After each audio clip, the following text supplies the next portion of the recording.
Hey guys, Jerry here sa Pinoy Car Talk sa Facebook, Instagram, and sa YouTube.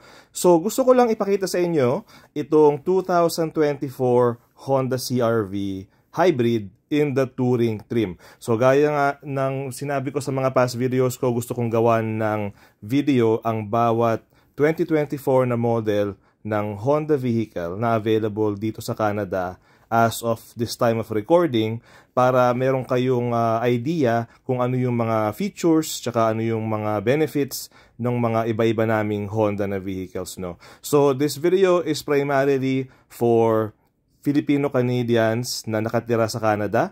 These models are the Canadian models kasi kadalasan may kaibahan ang US models tsaka Canadian models, and kung naghahanap kayo ng sasakyan at nakatira kayo sa Western Canada, Alberta, Saskatchewan, British Columbia, Manitoba, mag-message lang po kayo sa akin sa Facebook Messenger. So para po sa 2024 Honda CR-V Touring Hybrid, meron po siyang 2.0 liter 4-cylinder engine with a 2-motor hybrid system. So ibig po sabihin nun is, normally, ang isang sasakyan na hindi hybrid, meron siyang isang makina. Sa case na hybrid touring na to, meron siyang makina and meron siyang dalawang electric na motor na pinapower po ng kanyang lithium-ion battery na nasa likuran.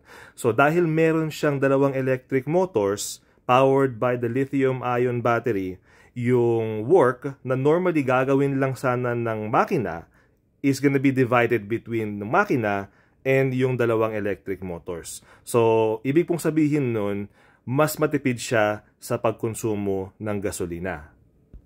So for 2024, meron po tayong 6 na color choices available para sa mga Canadian models. Yun po is yung Canyon River Blue Metallic, Urban Gray Pearl, itong featured ko which is Radiant Red Metallic, yung favorite natin na kulay. Meron din tayong Platinum White Pearl, Crystal Black Pearl, and Meteoroid Gray Metallic. So para po sa lahat ng 2024 Honda CR-V models, standard na po ang LED headlights and LED daytime running lights. And para sa mga hybrid models, may kita po ninyo itong silver embellishment sa kanyang front bumper. Aside from that, titingnan niyo po dito, no, for the 2024 Honda CR-V Hybrid Touring, naka 19-inch aluminum alloy wheels, painted po siya in a glossy black na finish, and naka all-season tires na siya. So naka-capless fuel system na siya. Unlock mo lang yung sasakyan, pinutin mo siya, open mo lang yan, pwede ka na magkarga ng gas. 53 liters po ang kanyang fuel capacity ng full tank, and as per recommended ng Honda Canada, 87 grade regular fuel lang ang kailangan mo. And just like the front, LED taillights din po yung sasakyan, and meron kayong exclusive touring badging sa model na ito. So another thing na makikita nyo rin po is yung kanyang chrome tip exhaust finisher. So yan yung itsura niya. And for the 2024 Touring, meron din po kayong 4 rear parking sensors. So yan po sila sa likuran, kita po ninyo.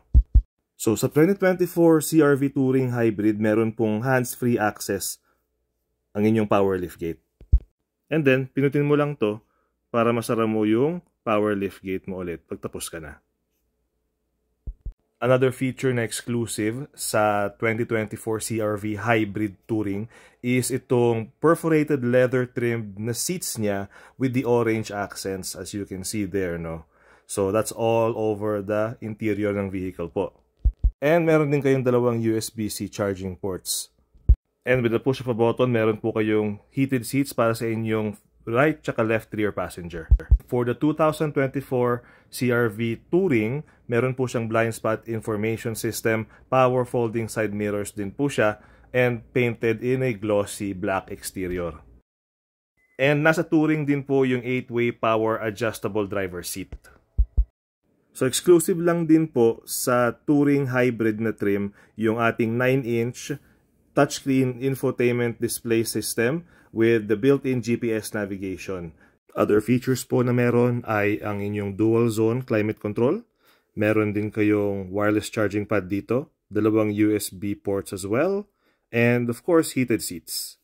So kung makikita nyo po dito, kung merong isang bagay sa likuran ninyo, mag-a-alert po sa loob ng sasakyan, and kung pipinutin mo tong button na to, right, makikita mo naman yung area ng coverage ng inyong rear tsaka front parking sensors. And meron din siyang leather-wrapped heated steering wheel. Since meron siyang paddle shifters, meron ka ring access sa sport mode driving ng sasakyan. Now, kung pipinutin mo to, makikita mo ngayon yung power flow ng sasakyan. So, pag naka-idle o naka-steady lang yung sasakyan, di umaandar, parang sa case na to, yan na makikita mo. But, habang umaandar ka, makikita mo kung saan nanggagaling yung distribution ng power. So, for example, galing ba dyan sa battery, galing ba sa makina, so combination of both. It's really a fun thing to see habang nagdadrive ka. Another exclusive sa 2024 CR-V Touring Hybrid is yung Bose sound system equipped with 12 speakers na you can find scattered across the interior ng inyong sasakyan. So guys, yung pinakita ko sa video na ito ay yung mga features lang na I think magugustuhan ninyo sa sasakyan na ito. Napakarami pang features na meron siya. So if meron pa kayong questions or gusto nyo na maglabas ng sasakyan, you live dito sa Western Canada, mag-message lang po kayo sa akin sa aking Facebook page, link in the description below. Thank you so much for watching.